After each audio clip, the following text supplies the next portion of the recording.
శ్రీమాత్రే నమః. అందరికీ నమస్కారం అండి. Welcome back to our channel.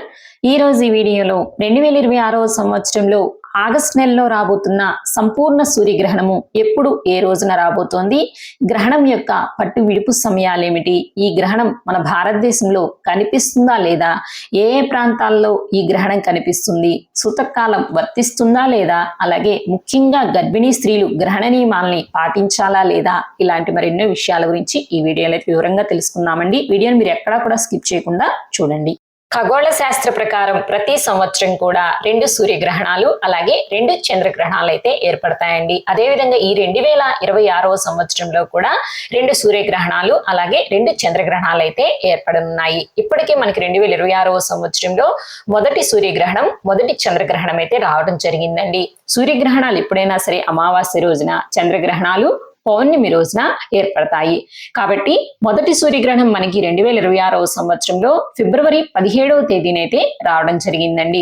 కాబట్టి రెండవ సూర్యగ్రహణము మనకి 2026వ సంవత్సరంలో ఆగస్టు నెలలో అయితే రాబోతుందండి. అది ఎప్పుడు ఏ తేదీని రాబోతుంది, అసలు సూర్యగ్రహణం అంటే ఏమిటి, అది ఎందుకు ఎలా ఏర్పడుతుందో ఇప్పుడు తెలుసుకుందాము.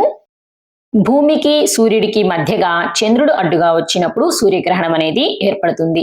దీనివల్ల భూమిపై కొంత భాగానికి సూర్యుడు పూర్తిగా గాని పాక్షికంగా గాని కనిపించకుండా పోతాడు. దీనినే సూర్యగ్రహణము అని అంటారు. ఈ సూర్యగ్రహణం 3 రకాలుగా ఉండవచ్చండి. సంపూర్ణ సూర్యగ్రహణం అవ్వచ్చు, ఒక్కొక్కసారి పాక్షికంగా అవ్వచ్చు, ఒక్కొక్కసారి కంకణాకార సూర్యగ్రహణంగా కూడా ఈ సూర్యగ్రహణం అనేది ఏర్పడవచ్చు. 2026వ సంవత్సరంలో రాబోతున్న రెండవ సూర్యగ్రహణము స్వస్తి శ్రీ చాంద్రమాన శ్రీ పరాభవ నామ సంవత్సరం ఆషాఢ బహుళ అమావాస్య రోజునైతే ఈ సూర్యగ్రహణం అయితే రాబోతుందండి. అంటే ఆగస్టు 12వ తేదీ బుధవారం రోజునైతే ఈ సూర్యగ్రహణం అయితే రాబోతుంది.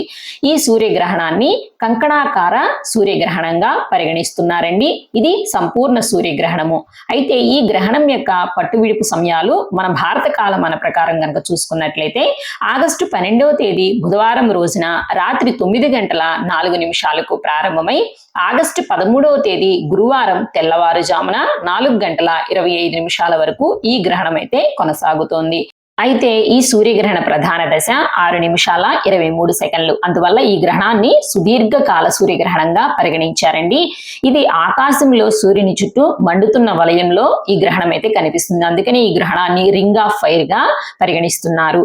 అయితే ఈ సూర్యగ్రహణం మన భారతదేశంలో కనిపిస్తుందా అంటే ఈ గ్రహణము మనకి రాత్రి సమయంలో సంభవించడం వల్ల ఈ సూర్యగ్రహణం భారతదేశంలో అయితే కనిపించదండి. కాబట్టి భారతదేశంలో నివసించే ప్రజలు ఎటువంటి గ్రహణ నియమాలను పాటించవలసిన అవసరం లేదు. సూతకాలం అయితే వర్తించదండి. ఈ రెండవ సూర్యగ్రహణం కనిపించే ప్రదేశాలు యూరప్, ఆసియా, ఉత్తర అమెరికా, పసిఫిక్ మహాసముద్రం మరియు అట్లాంటిక్ మహాసముద్రం, ఆర్కిటిక్ ప్రాంతాల్లో ఈ గ్రహణం అయితే కనిపిస్తుంది. గ్రీన్లాండ్, ఐర్లాండ్, స్పెయిన్, కెనడాలలో ఈ గ్రహణం అయితే సంపూర్ణంగా కనిపిస్తుందండి. అలాగే నార్వే, స్వీడన్, పోలాండ్ మరియు Italy, London, Belgium, France, Switzerland లో మాత్రము ఈ గ్రహణం పాక్షికంగా అయితే కనిపిస్తుంది. ఈ ప్రాంతాల్లో ఎవరైనా మన భారతీయులు నివసిస్తున్నట్లయితే వారు తప్పనిసరిగా గ్రహణ నియమాలు పాటించాలి. గర్భిణీ స్త్రీలు తగు జాగ్రత్తలు అయితే తీసుకోవాలండి. ముఖ్యంగా భారతదేశంలో నివసించే గర్భిణీ స్త్రీలు గ్రహణ నియమాలు పాటించాలా లేదంటే ఈ గ్రహణం మన భారతదేశంలో కనిపించదు కాబట్టి గ్రహణ నియమాలని పాటించవలసిన అవసరం లేదండి. కాకపోతే ఆ గ్రహణ సమయంలో ఇంట్లో నుంచి బయటికి రాకుండా ఉంటే సరిపోతుంది. కానీ మనకి ఈసారి గ్రహణం రాత్రి సమయంలో వస్తుంది కాబట్టి ఎటువంటి ఇబ్బంది అయితే లేదండి. గ్రహణ నియమాలని పాటించవలసిన అవసరం అయితే లేదు.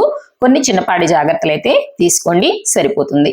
సో ఇంతే ఫ్రెండ్స్, ఇవాళ ఈ వీడియో 2026వ సంవత్సరంలో రాబోతున్న రెండవ సూర్యగ్రహణం గురించి పూర్తి విషయాలను అయితే తెలుసుకున్నాం కదండి. ఇంక ఈ వీడియో మీద మీకు ఎటువంటి సందేహాలున్నా కూడా నా కామెంట్ బాక్స్ లో అయితే పోస్ట్ చేయండి. ఈ వీడియో కానీ మీకు నచ్చినట్లయితే ప్లీజ్ లైక్ చేయండి, షేర్ చేయండి. రానున్న కొత్త వీడియోస్ కోసం మా ఛానల్ అయితే సబ్స్క్రైబ్ చేసుకోండి. మరొక మంచి వీడియోతో మళ్ళీ కలుసుకుందామా. మరి సర్వేజన సుఖినో భవంతు, లోకా సమస్త సుఖినో భవంతు. స్వస్తి.